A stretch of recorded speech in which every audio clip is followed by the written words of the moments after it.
Hey everyone, welcome into Falcons Today by Chat Sports. Matthew Peterson here, rounding up the latest on the Dirty Birds. So here's what we got on tap for you all today.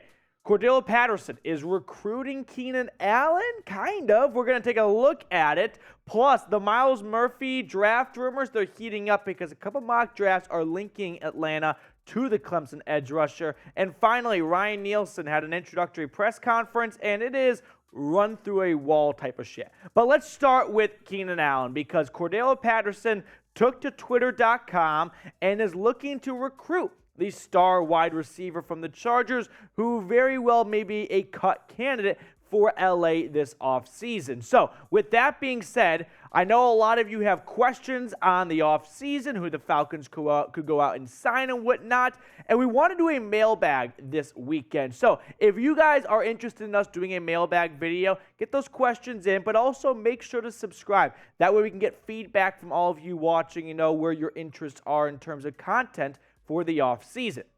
So, here's what Cordell Patterson tweeted out.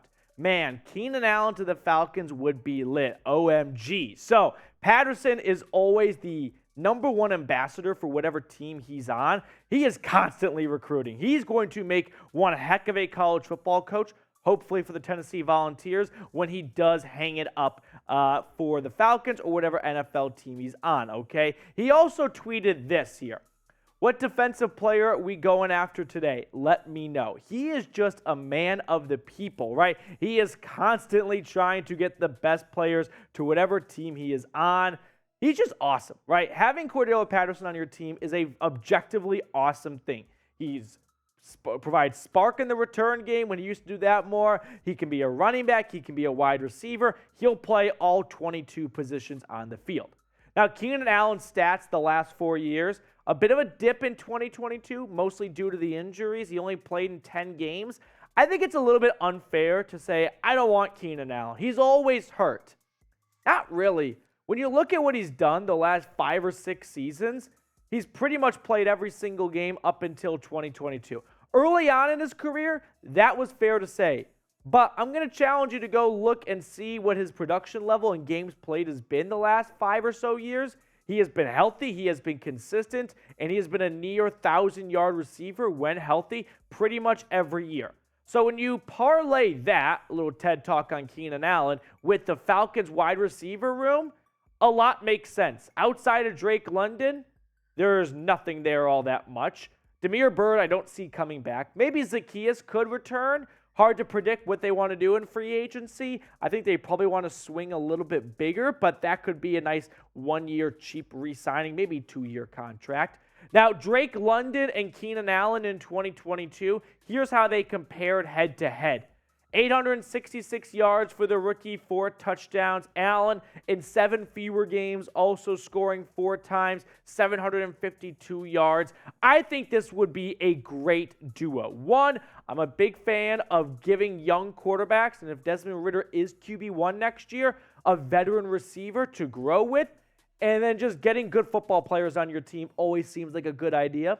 Keenan Allen, confirmed, good football player. You heard it here first. But I want to hear from all of you. Be Terry Fontenot. Go sit in his chair, right? Drive up to Flowery Branch and let me know, should the Falcons go after Keenan Allen? Sign or pass? If he is cut, it sounded like the Chargers are going to move on from him. They got some cap issues. He's on the wrong side of 30. I still think the Falcons could be a good suitor for the former Cal State Bear.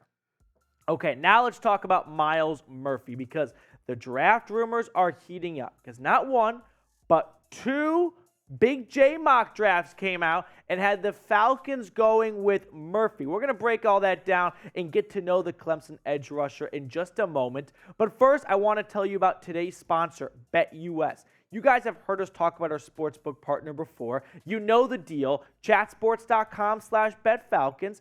Promo code Falcons125, 125% deposit bonus. Now, can we talk business for a moment? I am in love with the Chiefs' money line. They're winning, right? Who would you rather have, Jalen Hurts or Nick Sirianni or Andy Reid and Patrick Mahomes? Mahomes looked a little slowish with that ankle injury in the AFC Championship game. 2 weeks off. I might do an alternate line and do Chiefs by 7 or 8. Also, the Eagles, Mickey Mouse postseason run. They got to play the Giants and the Josh Johnson-led 49ers. Chiefs by 90. So now let's talk Myles Murphy, though. The former Clemson Tiger in 3 seasons put up 19 sacks, 36 tackles for loss, and 6 forced fumbles.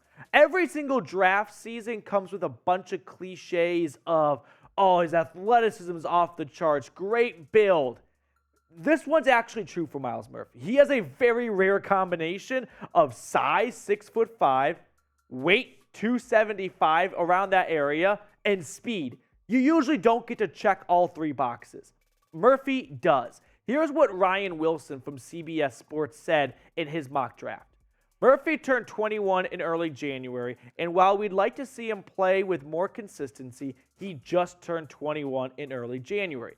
He has all the physical tools you look for in an elite edge defender, and it's easy to see him in a few years being dominant. And that, in large part, is what makes him such an interesting prospect. Like I said, the rare combination of size, speed, and strength is there for Myles Murphy. Now, he's still a bit raw. Another cliche. I've got 2 so far. Keep track at home. Might fill out a whole bingo sheet of draft cliches. But I think the Falcons are in a spot where they can go young and raw, right? They just hired a defensive line coach as their DC, Ryan Nielsen. Don't you think he knows how to get raw potential to consistent talent with a guy like Myles Murphy? Matt Miller at ESPN said this in his mock draft as well. Falcons have to address the defense and start building a unit that can compete across the board. At 6'5" and 275 pounds, Murphy is expected to perform among the top defensive ends in recent history at the Combine. One scouting source told me the junior could run in the high 4.5 second range in the 40-yard dash. And an AFC area scout compared Murphy's physical traits and potential to Trayvon Walker's. So there are high hopes of what he can become. Murphy had 6.5 sacks and 12 tackles for loss in 2022. Tyree Wilson or Myles Murphy, I think, is the play at number 8. I was really high on Tyree Wilson, but highlights are highlights. They all have highlights. But when you watch Myles Murphy, that's a player that you look at and go, this could finally be the player that turns the edge for the non-existent Falcons pass rush the last 3-4 seasons at this point. Now, let me know, do you want the Falcons to go out and sign Myles Murphy? Yes or no? Fill up the comment section. Really curious what you guys have to say about this. Next up on the show, let's talk about the new DC in Atlanta. That is Ryan Nielsen. So he had his introductory press conference yesterday, and it was, like I said at the top of the video, run through a wall type of shit. Here's what he said on alignment with Fontenot and Arthur Smith. Hard, tough, physical, aggressive, those are all the things that I believe in, and coming up in all the places I've been in, you just kind of take a little bit out of every place and every culture you've been around, and you try to take the best of that and kind of marry that into your philosophies. Obviously, Terry and I have had a relationship in the past, and so that was easy. And getting with the coach, I believe in everything he's saying. His beliefs, his philosophies, it was very easy. I mean, really, what he offered, I jumped through the phone and said, I'm in. I love the emphasis on physicality. That's what this defense needs, right? It needs to be a tone setter. It needs to be a defense that teams do not look forward to going up against all week long, knowing that when Sunday's over, they're going to be black and blue afterwards. And in the trenches of all places, sign me up, baby. Here's what Ryan Nielsen also said on building a foundation. Coach Smith has a great foundation, and all we want to do is just build on that. Let's just raise this defense every day just a little bit better and a little bit better. And if we can do that as a coaching staff and players, OTAs to training camp to the season, what we really got to look at is the beginning of the season to the end of the season. Did we get better from game 1 to game 17? Ready to run through a brick wall because this Falcons defense hasn't looked like a defense that could, even with a sledgehammer, knock down a brick wall at times. Ryan Nielsen is going to revamp this defense inside out, starting in the trenches and working his way out. And that's really the approach they have to take to get this defense back on track. Now, if you are hype for the 2023 NFL season, spam hype in the comments section because there is good reason to be optimistic about the direction the Falcons are going. Fontenot has said that they are in spot right now where they're ready to blow a ton of money in free agency, and with a top 10 pick, they can get an impact starter day one of the draft. I appreciate everyone who took time and made us a part of your day. If you haven't already, make sure to subscribe. That way you don't miss a single thing on your Falcons all off season long.